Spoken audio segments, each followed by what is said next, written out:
क्या आप जानते हैं अगर भगवान विष्णु कछुए का रूप न धारण करते तो अमृत कभी भी नहीं निकलता और देवता अपनी शक्तियां खो बैठते। जी हाँ, हम बात कर रहे हैं भगवान विष्णु के दूसरे अवतार यानी कि कूर्म अवतार की। तो आइए सुनते हैं इस दिव्य कथा को। बहुत समय पूर्व की बात है, देवताओं और असुरों में बहुत भयानक युद्ध हुआ। इस युद्ध में देवता कमजोर पड़ गए और अपनी सारी शक्तियां खो बैठे। असुरों ने देवताओं से उनका स्वर्ग का राज्य छीन लिया और उन्हें दर दर भटकने पर मजबूर कर दिया। देवता छुपते छुपाते कैसे भी सहायता मांगने के लिए भगवान विष्णु की शरण में गए। उन्होंने भगवान विष्णु से कहा कि प्रभु, कोई तो ऐसा उपाय करिए जिससे हमें हमारी शक्तियां वापस मिल जाएं।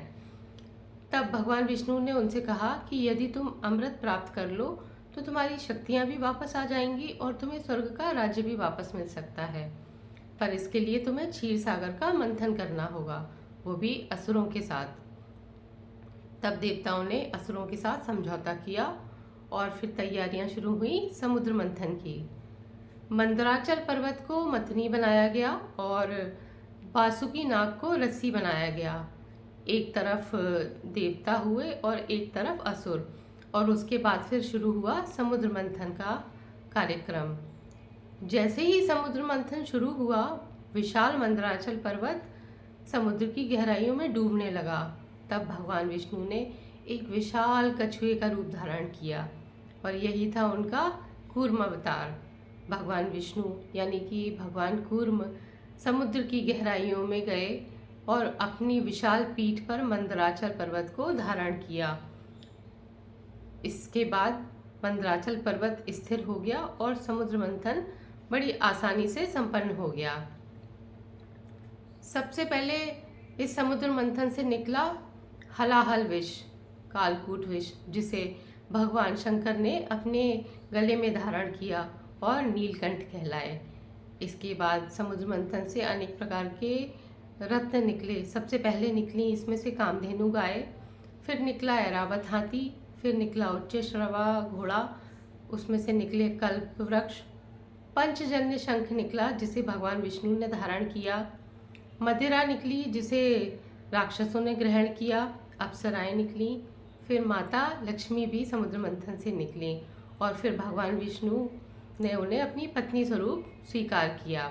इसके बाद सबसे अंत में निकले धन्वंतरी, जो कि देवताओं के डॉक्टर भी कहलाए जाते हैं। धन्वंतरी अमृत का कलश लेकर समुद्र मंथन से बाहर निकले। अमृत का कलश देखते ही दैत्य उन पर टूट पड़े। तब भगवान विष्णु ने अपना मोहिनी रूप धारण किया और सारे देवताओं को अमृत पान करवाया। इसके पश्चात देवताओं को उनकी खोई हुई शक्ति वापस मिली।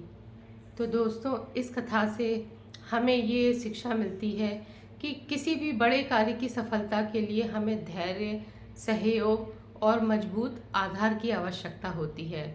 जिस प्रकार समुद्र मंथन के लिए भगवान विष्णु ने अपने पीठ पर कच्छप अवतार लेकर मंदराचल पर्वत को धारण किया, यानी कि एक मजबूत आधार दिया, तब समुद्र मंथन संपन्न हुआ। इसी प्रकार अगर हमें भी सफलता चाहिए तो हमें धैर्य रखना चाहिए, सहयोग, और अगर हमें भी अपने जीवन में सफलता चाहिए तो धैर्य और स्थिरता को बनाए रखना चाहिए। तो दोस्तों, इसी प्रकार की अच्छी अच्छी नई नई कथाओं के लिए मेरे चैनल को ज़रूर सब्सक्राइब कर लीजिए, बेल आइकन को प्रेस करना ना भूलें। और हम आ रहे हैं अपने अगले वीडियो में विष्णु भगवान के बराह अवतार की कथा को लेकर। तो मेरे साथ बने रहिए। जय श्री हरि।